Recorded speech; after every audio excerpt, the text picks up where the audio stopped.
Much. And yes, Mister Bulraj గారు iconic speech ఇవ్వబోతున్నారు. నాకు తెలిసి ఈ పెళ్లిలో తోడి పెళ్లి కొడుకు నువ్వే అనుకుంటాను, అవునా కాదా? తోడి పెళ్లి కొడుకు నువ్వేనా? నో. ఓ, మరి మీ క్యారెక్టర్ ఏంటో మేము తెలుసుకోవచ్చా? ఎస్.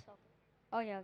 ప్రతి సంక్రాంతికి మీరు కూడా ఒక బ్లాక్ బస్టర్ హిట్ ఇవ్వాలి అని డిసైడ్ అయ్యారా? అలా ఏమీ లేదు, బట్ నేను కలిసి వచ్చింది. ఎస్. యా, ఎస్, చెప్పండి మీ క్యారెక్టర్ ఏంటి ఈ సినిమాలో? నా క్యారెక్టర్ లీక్ చేస్తే మరి కిక్కే ఉంటుంది మూవీలో. Okay, I got it. నన్ను సైలెంట్గా ఉండమని మర్యాదగా చెప్పావు, ఇట్స్ ఓకే. అలాగే నేను ఇంకొక క్వశ్చన్ కూడా అడగాలనుకుంటున్నాను, ఎందుకంటే ఇది పెళ్లికి సంబంధించినటువంటి సినిమా కాబట్టి చాలామంది పెద్ద మనుషులు పెళ్లి గురించిన అభిప్రాయం చెప్పారు. బుల్రాజ్ గారు, పెళ్ళి అంటే మీరేమనుకుంటున్నారు?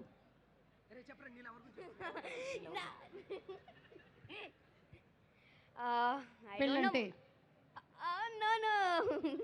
పెళ్ళంటే నాకేటో తెలీదు, బట్ తెలీదు నాకు పెళ్ళంటే. ఓకే, సరే, ఫైన్. అయితే నువ్వేదైతే చెప్పాలనుకుంటున్నావో అది చెప్పు. చెప్పాలనుకుంటుంది పెళ్ళంటే మీ అమ్మ నాన్న చేసుకున్నదేరా పెళ్ళి. ఎస్, అది ఓకే, డన్. మీరేంటి చెప్పాలనుకుంటున్నారు? స్పీచ్ చెప్పండి మీది. యా. అందరికీ నమస్కారం. ఇంత మంచి ఛాన్స్ ఇచ్చిన నవీన్ అన్నయ్యకి, మీనాక్షి మ్యామ్కి, అలాగే చిన్మయక్కకి థ్యాంక్ యూ సో మచ్. అలాగే అలాగే నన్ను మనమందరం నవ్వడం కోసం నవీన్ అన్న చాలా హార్డ్ వర్క్ చేశాడు. అలాగే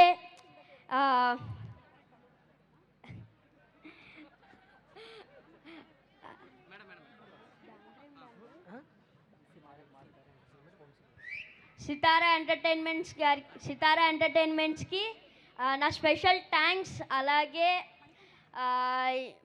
క్యాస్ట్ అండ్ క్రూ వర్క్ చేసిన అందరికీ, డిఓపి గారికి, అలాగే మారీ గారికి. మారీ గారు చాలా మంచి డైరెక్టర్ తెలుసా, చాలా ఫన్నీ. డిఓపి గారికి thank you so much. Thank you రా, thank you so much. And Jan 14th కలుద్దాం ఇన్ థియేటర్స్.